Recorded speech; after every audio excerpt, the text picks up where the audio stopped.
This is the human side of healthcare, where we explore all aspects of today's ever-changing healthcare environment. Brought to you by the Dallas-Fort Worth Hospital Council and featuring CEO Stephen Love with co-host Thomas Miller. Now, let's make healthcare human again. And welcome to the human side of healthcare. We're so glad you're with us today. You know, over the last 18 months, we've been dealing with COVID-19. And out of that comes things that have impacted our mental health and behavioral health. We're delighted today that we've got Dr. Ken Jones, who's the Director of Behavioral Health at Texas Health Arlington Memorial Hospital. Dr. Jones, welcome to the show. Thank you. Thank you for having me. Happy to be here. We're delighted you're with us. And you know, like I said, over the last 18 months, kids have had to miss school. Adolescents have been impacted. They can't see their friends. You know, it's kind of the new normal. So as we look at this, what are some healthy outcomes that we need to think of in terms of behavioral health for our adolescents? Sure. Well, it's important for us to acknowledge how we're feeling at this stage of the global pandemic, whatever that emotion might be. For many, it's fatigue. Sometimes it's apathy. Others, there's active grieving over the loss of a friend or a loved one. So for many, the underlying emotion could actually be fear or frustration. And to put these feelings into words helps us gain perspectives. It gives us a sense of grounding. And I think we really need that perspective right now so that we can make wise decisions about how to mitigate the ongoing risk of COVID while moving forward within the new normal as you described. We aren't where we used to be, but we certainly aren't where we want to be, and that's actually okay. It becomes dangerous mentally when we allow bottled up emotions to create irrational thought patterns or to tempt us to act outside of the realities of what exists right now. So we don't want to fall into the trap of deciding that COVID is over simply because we're tired of dealing with it. It's important that we take care of our emotional responses and are able to give words to those emotions to help us think clear and to make better decisions. And you know, Dr. Jones, when we think in terms of not only physical health, but mental health, and what we've been going through and the stress recently of basically with COVID-19, let's be candid. So how do we preserve our mental health? Oh, great question. You know, some of us are keenly aware of when our mental health starts to slip, and others of us, it takes a little bit longer to come to that realization and to recognize that we need to pause and take care of ourselves mentally. So a few early signs that I might suggest that would indicate that we need to attend to our mental health. One, not feeling like ourselves anymore. Some people may describe feeling numb or disconnected. Loss of pleasure in things that we used to enjoy. So we call that anhedonia.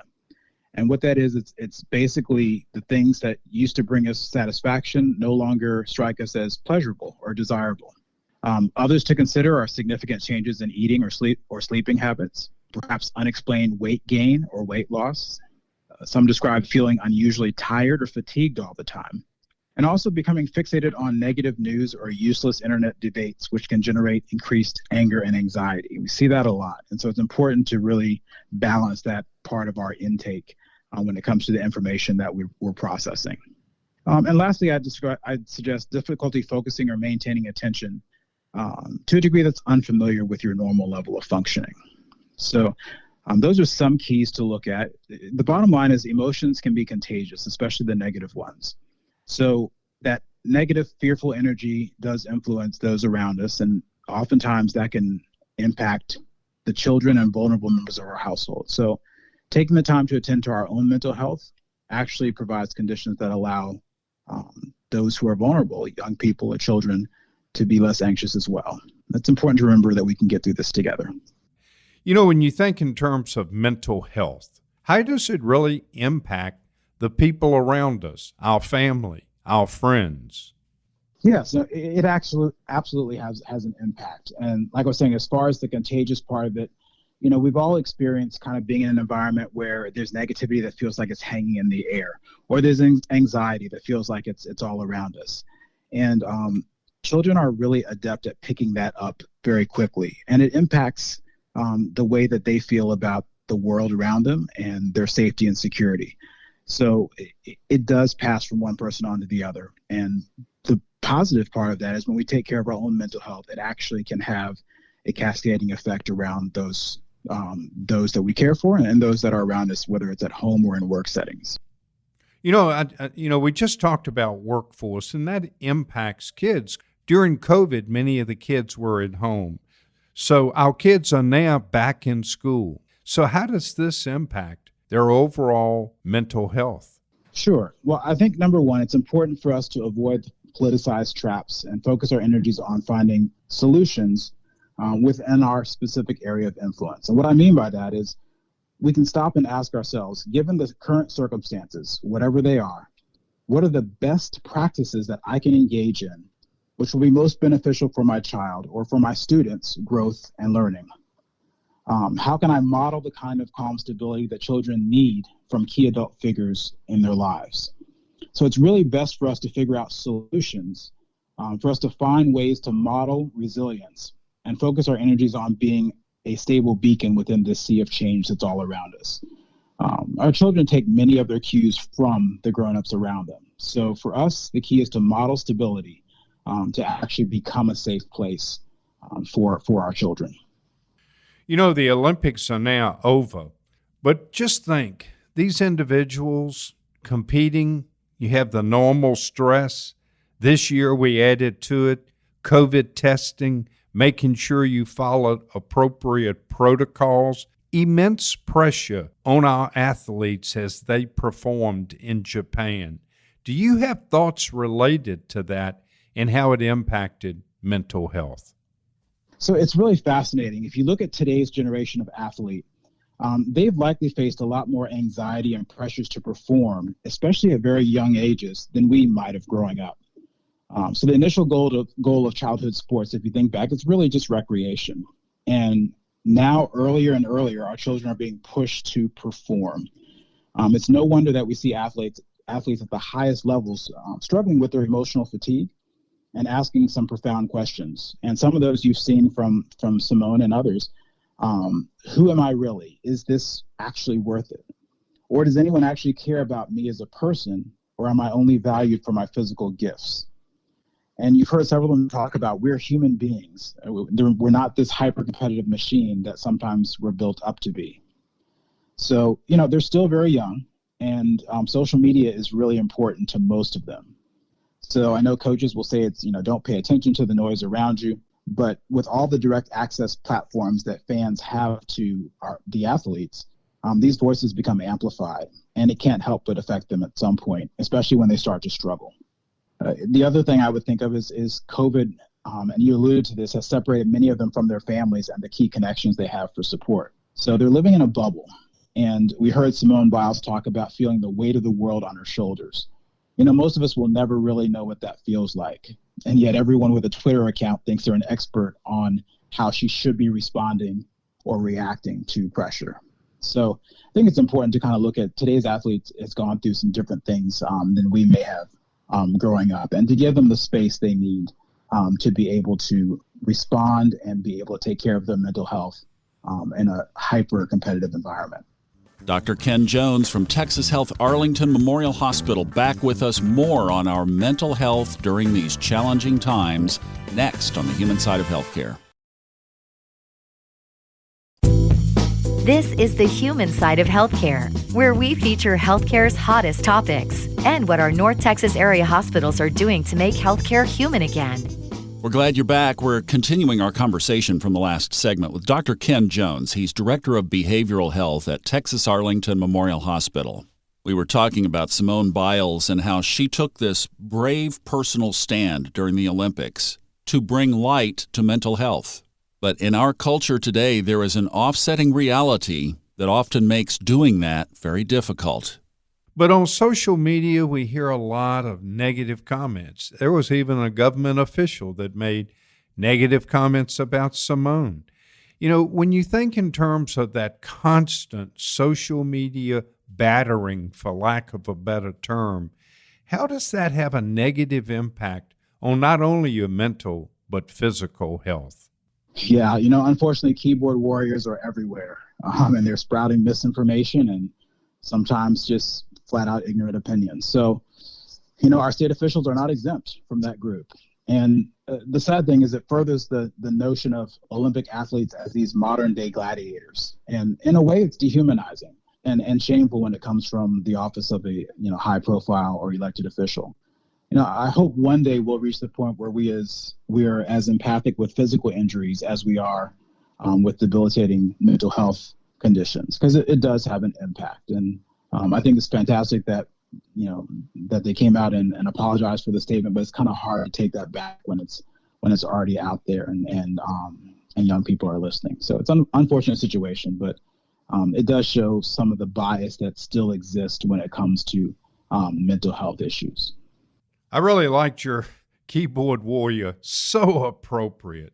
Michael Phelps has done a lot for mental health. He has walked the walk that Simone Biles has walked. And he has done so much on suicide prevention. What are your thoughts related to Michael Phelps and the work he's doing? Well, I love that he's come out so strong in support of Simone. And it just shows us it's important that their voices are heard. On one hand, we're all willing to hear the narratives of strength and overcoming obstacles, the grit and determination stories when it comes to Olympic athletes. And we're witnesses to their performances, and we support their amazing feats. And by the same token, I think we should also be willing to be non-judgmental witnesses to their struggles.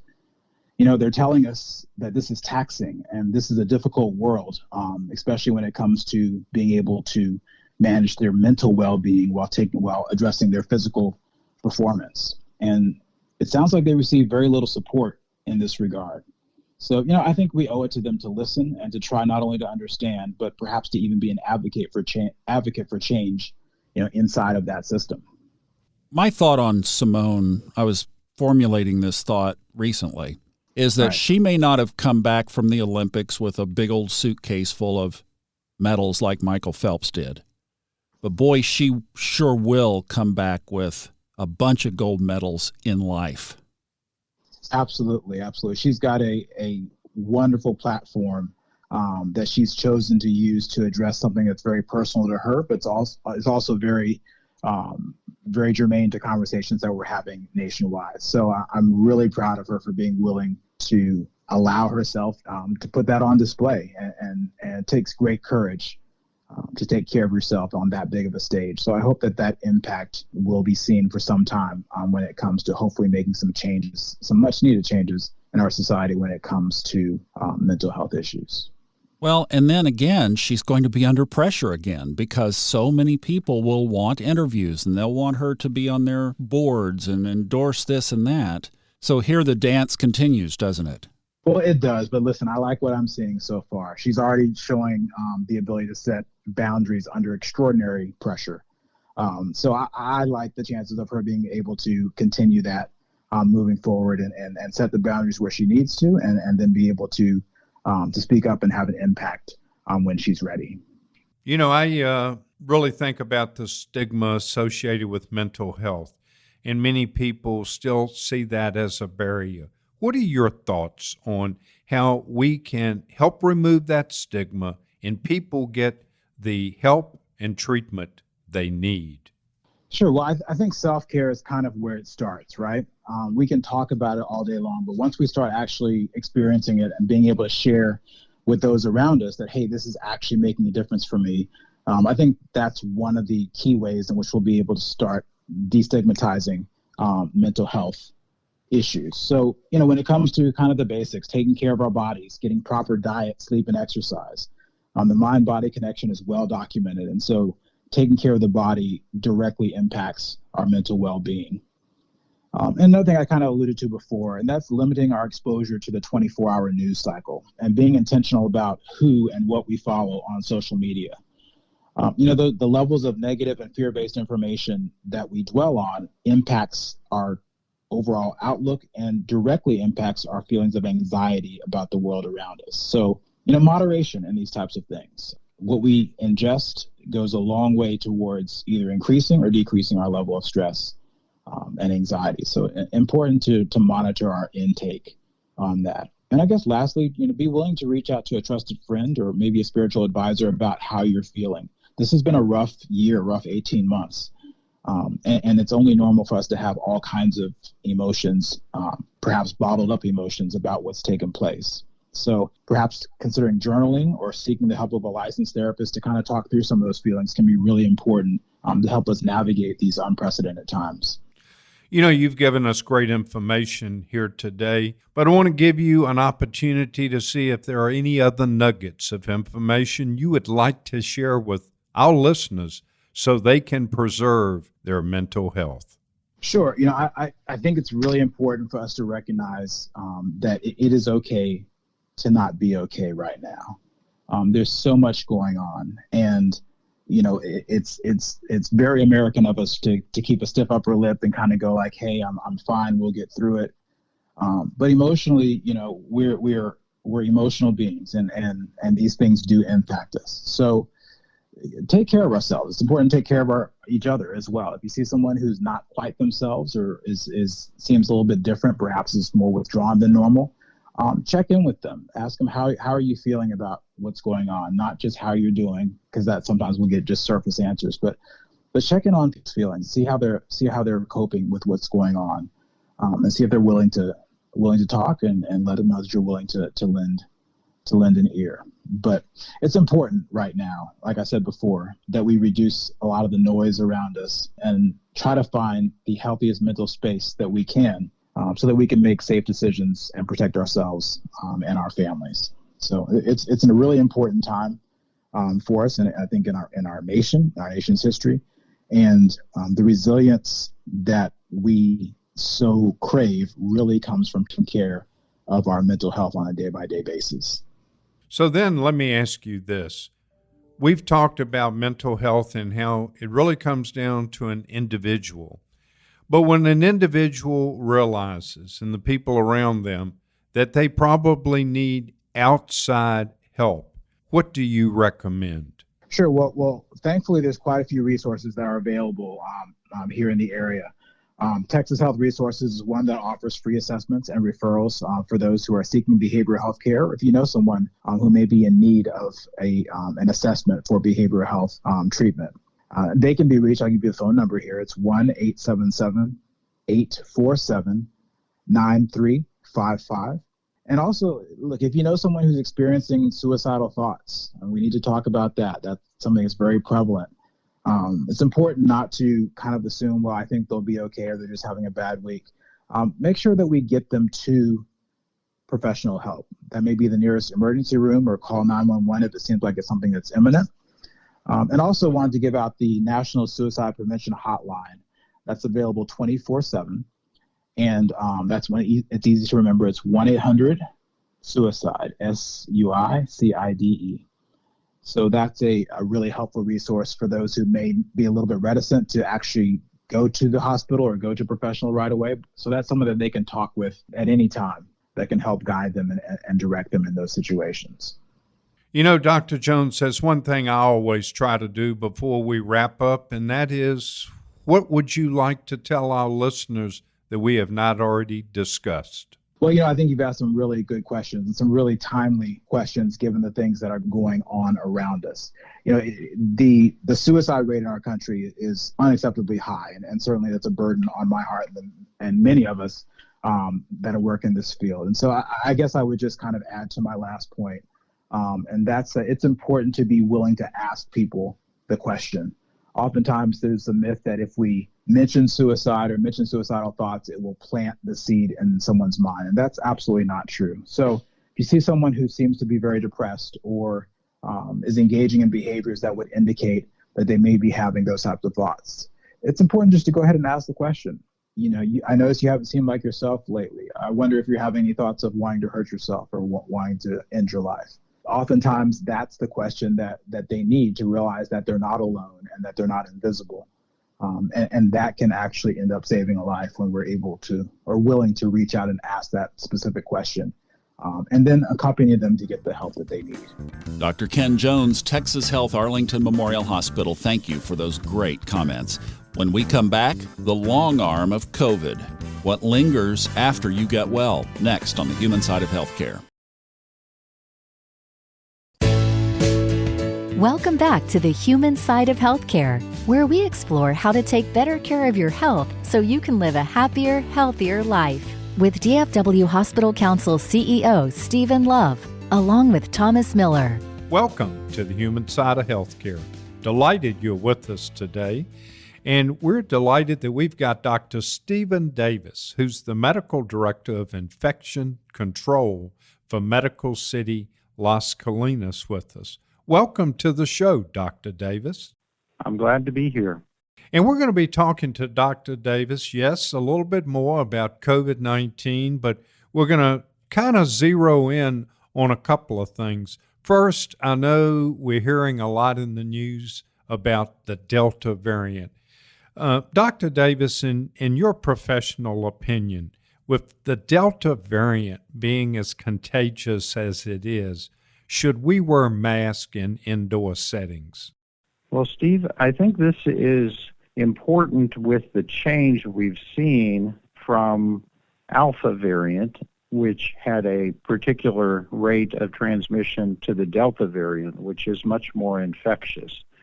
What's important to know is the virus has changed, and with the change in the virus that's predominating, we need to adapt our recommendations. And presently, hospitals continue to mask and take precautions, but in an indoor setting as well, we would recommend masking. We've seen some very rare, perhaps 1 in 6 of our hospitalized COVID patients have been vaccinated. Many of these patients, however, have some coexisting conditions or immune suppression.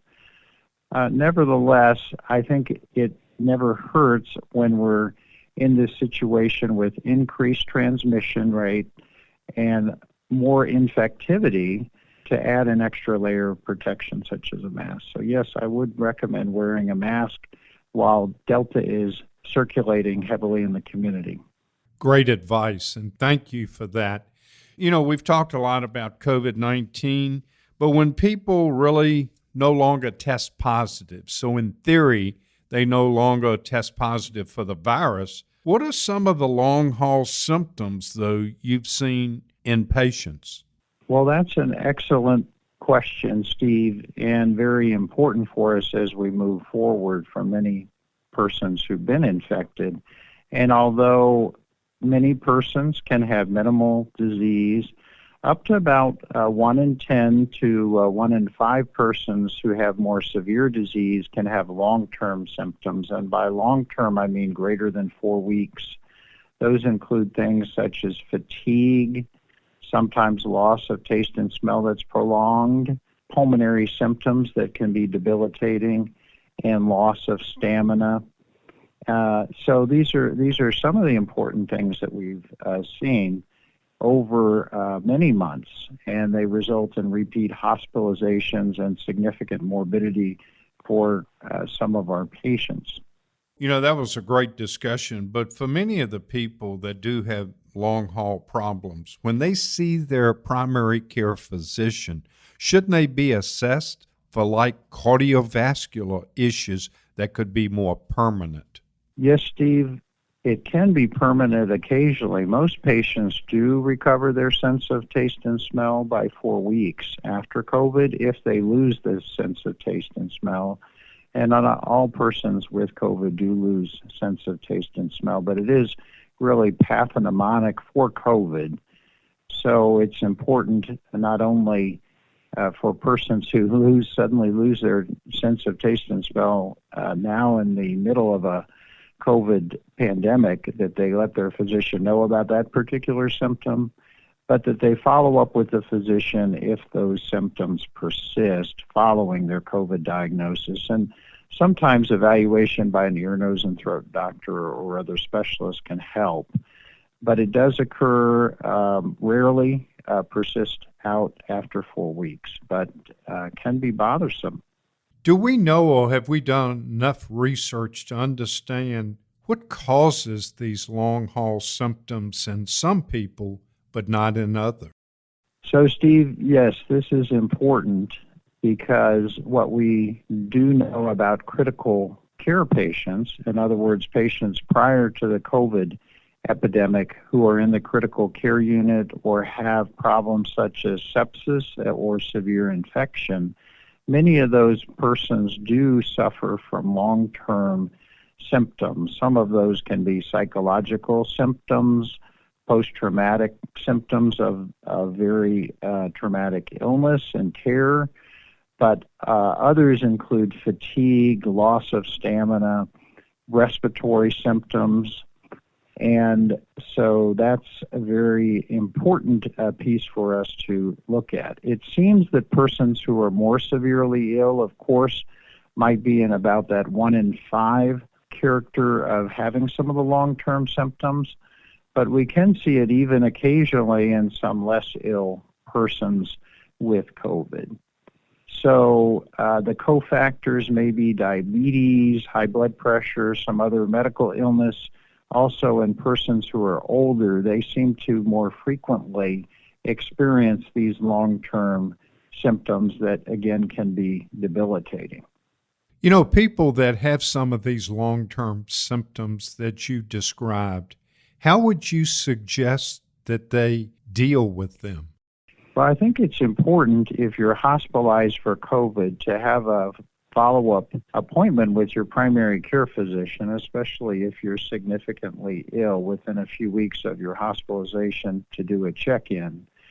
Oftentimes, the best way to recover from a deconditioning illness is slow, increased graded activity. So that might be something like a stationary bicycle, or even initially just walking and getting around the house. Sometimes some energy conservation types of measures are important initially for people that are very debilitated and require hospitalization for a more prolonged interval. But I think it's important to check in with your primary care physician if these symptoms are persisting, especially more than 4 weeks out from the initial illness. And I would assume, with the good advice you just gave, that after you're hospitalized, you see your primary care physician. If there is an issue, let's say, for example, you do have that loss of taste and smell, they may refer you to a specialist. So I'm sure there are some people that unfortunately have permanent cardiovascular problems. Is that true? It is true, Steve. Especially one of the problems that we see is pulmonary fibrosis, or this is scarring in the lungs, and we found it to be much more common than we would anticipate for most viral illness. If we look at CAT scans of the lungs, we can see some persisting changes in the lungs indicating scarring that occurs 6 months, even a year out from some of these hospitalized patients.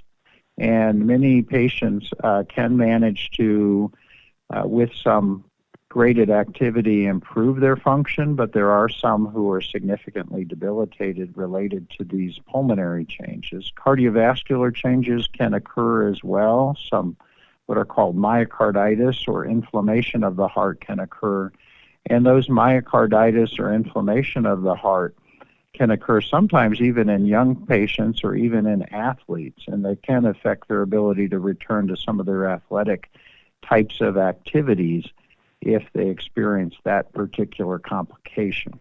You know, Dr. Davis, I've seen reports where people had long-haul symptoms and then they were vaccinated and they greatly improved. Do you have any thoughts on that? Yes, there have been some very limited reports, Steve, about that phenomenon. And we feel that some of the long-term symptoms are immune system dysregulation.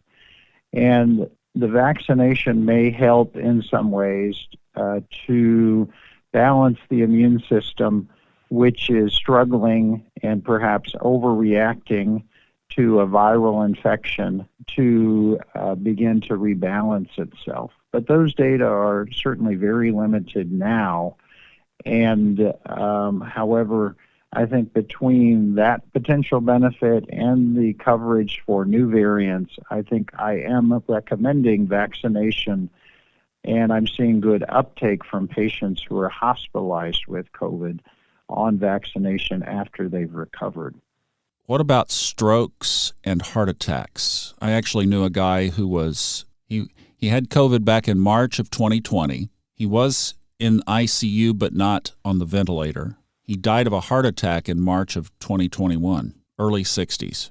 Yes, Thomas. I think one of the things that we're beginning to recognize is that COVID can be associated with some changes in inflammation, and long-term inflammation can be associated with cardiovascular and cerebral vascular disease. In other words, risk for strokes and for heart attacks. As well, immediately we know there's a hypercoagulable state. In other words, the blood can clot more easily in the setting of COVID.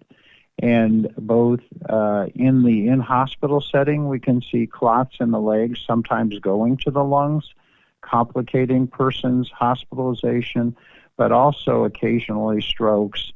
And this long-term inflammatory state likely is increasing the risk for cerebral vascular like strokes and for myocardial infarction. So this is another reason after your hospitalization to engage with your physician for mitigation, whether that be anticoagulation with things such as baby aspirin if they recommend it, or other types of interventions such as statin drugs to further reduce the risk for cerebral vascular, cardiovascular risk, just general risk for those sorts of illnesses that might be increased in the setting of inflammation after COVID. This is Dr. Stephen Davis. He's the Medical Director of Infection Control at Medical City Las Colinas. This whole interview and today's show is on our podcast, The Human Side of Healthcare, and we're going to continue this important conversation, Keeping Delta Down, next on The Human Side of Healthcare. Covering the healthcare topics that matter most to North Texas. This is The Human Side of Healthcare with DFW Hospital Council CEO Stephen Love, along with Thomas Miller.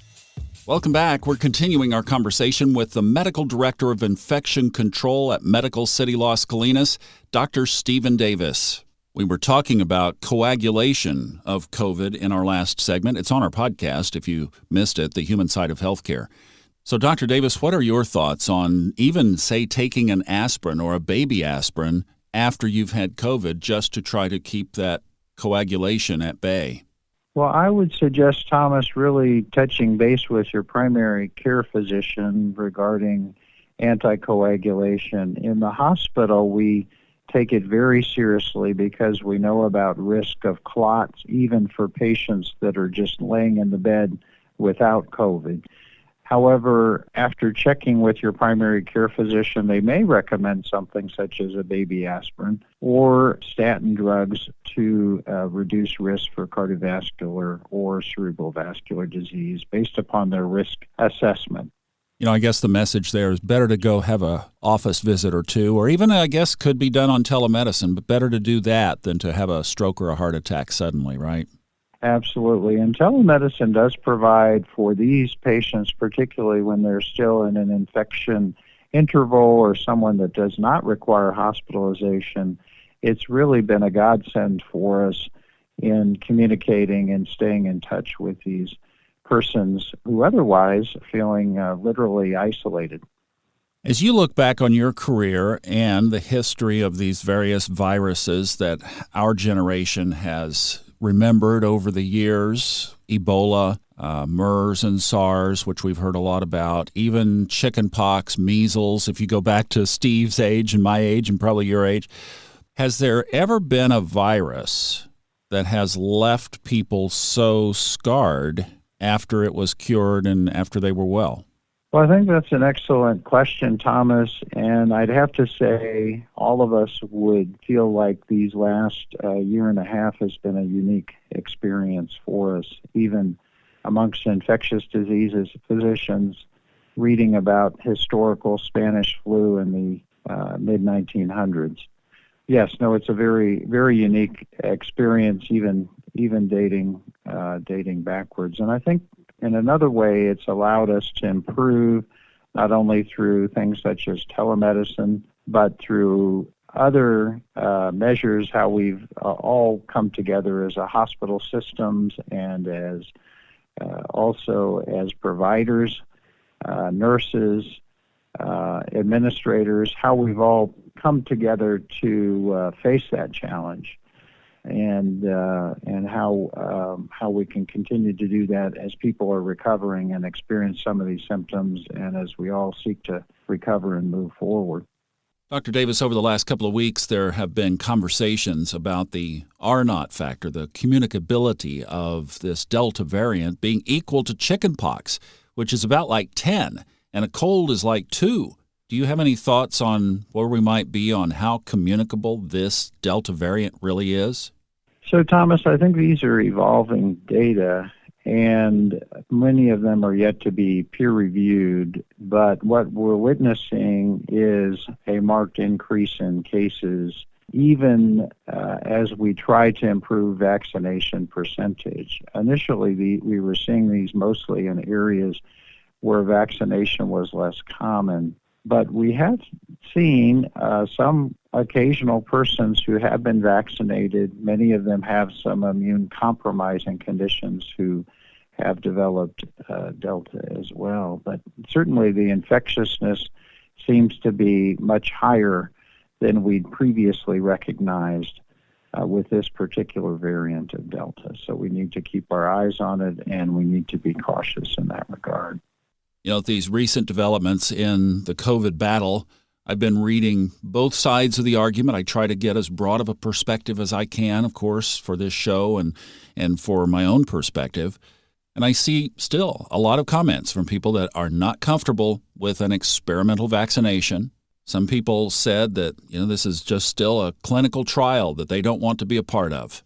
If you or let's say that we could get together and you were giving a seminar or some kind of a public forum and those questions were asked at the end of the talk, how would you address those? Well, Thomas, I think naturally all of us are protective of our health, and many of us have worked very hard to stay healthy and to keep ourselves and our families' health prime focus for us. I think in these situations where things have become very charged, it's important for us to seek persons who have connection with these individuals and to attempt to discuss in a cogent manner what their options are. I think there are options for persons, and options include taking risk, whether that risk involves not taking the vaccine, and I think that's an assessment that people need to assess, as much as potential for rare sorts of vaccine side effects. But it's important for that risk calculation to be an individual one, and for those persons to connect with others when they're making that. But they should not assume that they're avoiding risk by avoiding vaccination, when in fact our assessment is that avoidance of vaccination may increase risk for those persons. But these are very difficult times, I know, Thomas, and we need to be compassionate and listening, and also sort of facilitating these discussions, as difficult as they are.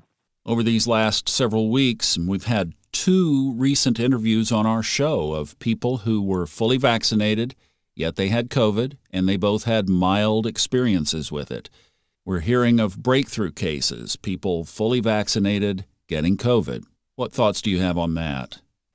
Yeah, so Steve, I think this is, and Thomas, these are things that are evolving, and what we do know is that when people are infected, whether they're the very rare vaccinated person who may acquire COVID, or a person naive to COVID who acquires Delta, the viral loads, I think this is what's been in the news recently. The viral loads, we measure that through something called a cycle threshold. The viral loads can be similar in those 2 groups of patients. Now, that does not imply that someone who's vaccinated is as likely to acquire Delta as someone who's not vaccinated, because, as I've mentioned, the persons who are vaccinated who acquire Delta often have significant co-risk factors. Many of them are on immune suppression in the patients that we've seen this occur. Many of them have cofactors such as obesity that's significant, or diabetes, or uncontrolled, and hypertension, those sorts of issues, or extremes of age, for example. So it's important to know that vaccine will reduce your risk, even for Delta. There may be some upcoming tweaks to vaccination. All of those, stay tuned, yet to come.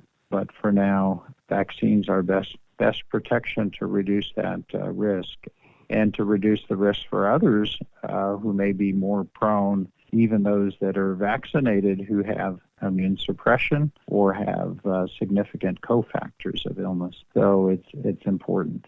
We've been listening to Dr. Stephen Davis. He's the Medical Director of Infection Control at Medical City Los Colinas, with some excellent and science-based information on the latest on the Delta variant, wearing masks, and the vaccination. Thomas, what a great show. And you know, that very last question that we just had with Dr. Davis, how true that is. Unfortunately, our own Governor Abbott tested positive this week for COVID, and he was fully vaccinated. You know, I think we're back to where we were, Steve, you and I, when we've been observing this for 18 months, back all the way to the beginning. And we had to just really have a lot of flexibility because this thing just kept changing all the time. We're there again. Absolutely. I know people want it to be static and say, okay, here's the point in time we're going to be over this and things are back to normal. The virus keeps changing. We've got to keep changing as well so that we can combat it. You know, folks, we keep talking about this, but it's because we care, and we care about you. Thank you for listening to The Human Side of Healthcare.